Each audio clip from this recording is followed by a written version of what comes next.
सौतेले भाई का कहर। बहुत पहले की बात है। एक दिन जब राहुल की अम्मी घर वापस आती है तो वो अपने साथ एक लड़की को भी ले आती है। तभी राहुल की नज़र उस लड़की पर पड़ती है और फिर, अम्मी आपके साथ ये कौन है? मैंने तो आज से पहले इसको कभी नहीं देखा। बेटा ये पिंकी है, ये पास के ही गांव में रहती है।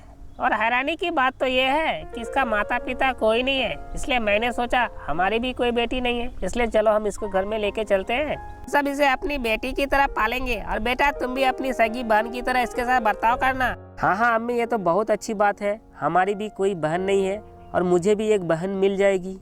तभी राहुल की अम्मी पिंकी को लेकर कमरे में चले जाते हैं और राहुल इधर कुछ मन ही मन सोचने लगता है।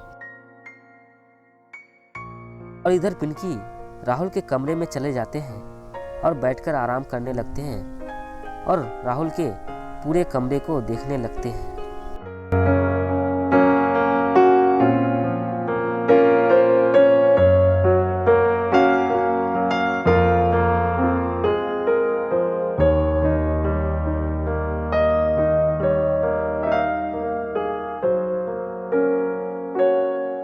और तभी राहुल अपने कमरे में आ जाते हैं और उसकी नज़र पिंकी पर पड़ती है।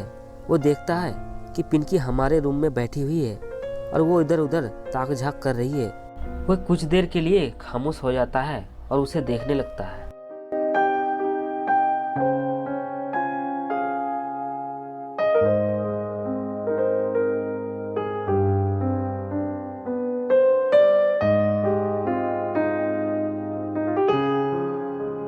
तुम यहाँ क्या कर रही हो मेरे रूम में? और तुम्हें यहाँ आने के लिए किसने बोला? ये मेरा रूम है, समझी?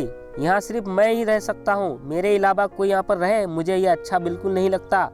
और तुम्हें मेरी मम्मी ने घर लेके आया, इसका मतलब ये नहीं कि तुम मेरे रूम में आकर अपना हिस्सा जमाओ, समझी? यहाँ से जाओ वरना मैं यहाँ धक्के मार के अभी निकाल दूंगा।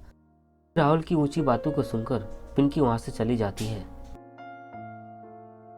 बेटी ये देखो मैंने तुम्हारे लिए क्या लेके आया, कार। और जब भी तुमको खेलने का मन करे तो तुम नाराज मत होना, इस कार के साथ अपने दिल को बहला लेना, समझी? राहुल के पापा पिंकी को अच्छी अच्छी बातें समझाने लगते हैं ताकि उस घर में पिंकी का दिल लग जाए। जब से पिंकी आई है मेरे हिस्से का प्यार और खिलौना इसी को मिलता, लगता है इसका कुछ करना ही पड़ेगा। वो लड़की, तेरी इतनी हिम्मत, तू फिर से मेरे रूम में आके क्या कर रही हो? मैंने बोला था ना कि तुम मेरे रूम में नहीं आओगी, समझी? और अगर दूसरी बार तुम इस रूम में दोबारा आया तो मैं तेरी टांगे तोड़ दूंगा। राहुल की कड़वी बातों को सुनकर पिंकी वहां से चली जाती है और वो कमरे में जाकर रोने लगती है।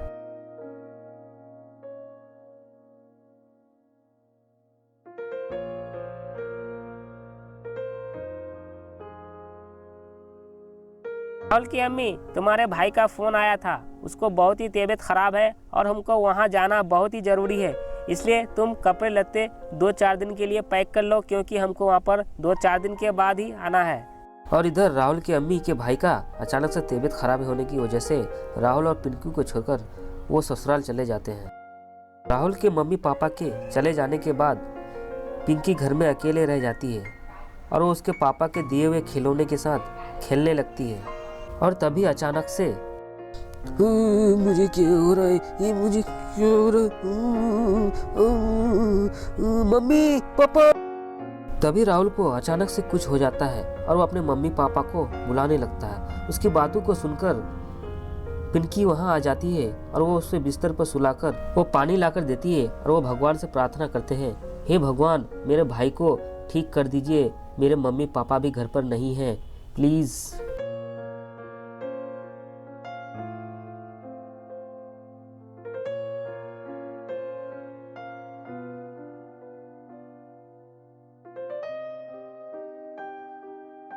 राहुल पिंकी की मदद की वजह से बिल्कुल ठीक हो जाता है और वो पिंकी को अपने पास देखकर हैरान रह जाता है और फिर उसे पिछले किए हुए कारनामों को याद करने लगता है।